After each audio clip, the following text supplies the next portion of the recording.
What's up, gang? Welcome to the first ever episode of Strange Governments, the new series where we talk about strange governments. It's pretty self-explanatory. Whether it's the way they work or the people that run them, there's a lot of strange governments on Earth. And I'm not going to be talking about like, oh, the United Kingdom, oh, it has a queen, but she doesn't do anything. That is so strange. No, we're actually going to be getting into some pretty confusing government systems. Oh my god, what? But constitutional monarchies are so confusing. It's like they have a monarch, but they don't do anything. Help, I need to comprehend this. Okay, I'll explain it in less than 10 seconds. The monarch serves as a head of state. A head of state is someone who doesn't actually have any power in government. They just represent the country. They act like a figurehead.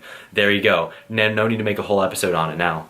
Today we're going to be talking about the government of the United Arab Emirates. Don't you mean Dubai? No, I mean the United Arab Emirates, not Dubai. They're two different things. Oh yeah, you're right. Dubai is just the capital. Sorry, I get it mixed up. No, never mind. I'm just going to start by sharing this weird fact, and it's that the UAE is the only country where the president and the prime minister are both constitutionally serving for life because they're constitutional monarchs. I'm not talking about other countries like there's some in Africa where the president has pretty much a monopoly over the entire government and really doesn't have to worry about winning another term because they can pretty much rig the elections. No, I'm talking about like the Constitution literally guarantees the president can stay in office for life. No elections. The reason that this is the case is because the UAE falls under the category of countries whose citizens don't have very much political freedom, but they have enough money not to care. The last elections were held like 7 years ago, and it doesn't look like there's going to be any new ones anytime soon either.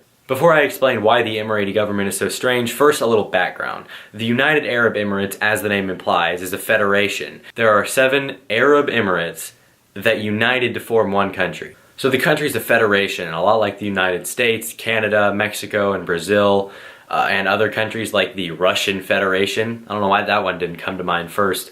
But the difference is the Emirates that make up the United Arab Emirates are a lot more sovereign than Canadian provinces or US states or Brazilian states or Russian republics or oblasts or cities or... Why does Russia have like 15 different titles for subnational jurisdictions? I can't take it. Oh, so you're Russian. Where in Russia are you from? Oh, I'm from the Sevastopol Republic Oblast Autonomous City. I don't know what that is. Not only does each emirate have their own monarch, but per the country's constitution, the ruler of specifically the Abu Dhabi Emirate, which contains the capital and most of the oil resources, is president of the country. And of course, since they're the monarch of their own emirate, they serve as president for life.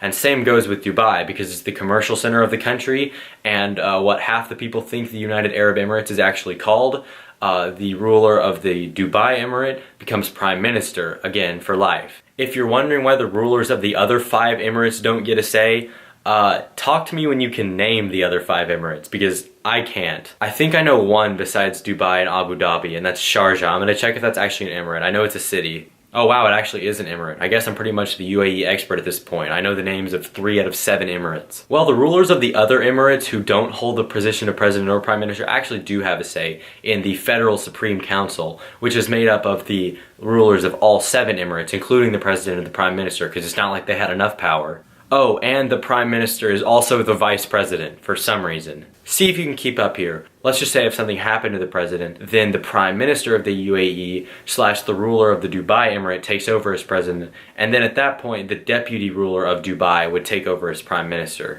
When I did my research for this video, I figured out that the UAE government and the US government pretty much have the same broad structure. They have the 3 branches of government: executive, legislative, and judicial. I just described the executive with the confusing president and prime minister stuff. So the US and the UAE have the same broad structure of government with the 3-branch system, but the way that the members of those 3 branches are elected or appointed, I guess in the UAE's case, it's completely different. On the legislative side, there's a unicameral body with 40 members. 20 of them are chosen by the rulers, and then 20 of them are elected by the people. And I put that in quotes because they never really have elections. Then there's the judicial body, which is pretty much the exact same as the US Supreme Court. The UAE Supreme Court is supposed to be an independent body, just like the US Supreme Court, although I'm sure there is a little bit of influence from the rulers because, I mean, the UAE doesn't score too high on the Freedom Index. But really the judiciary wasn't the confusing part. It was the whole president-prime minister scheme where they serve for life constitutionally. In conclusion, the Emirati government isn't really fair and it isn't really free,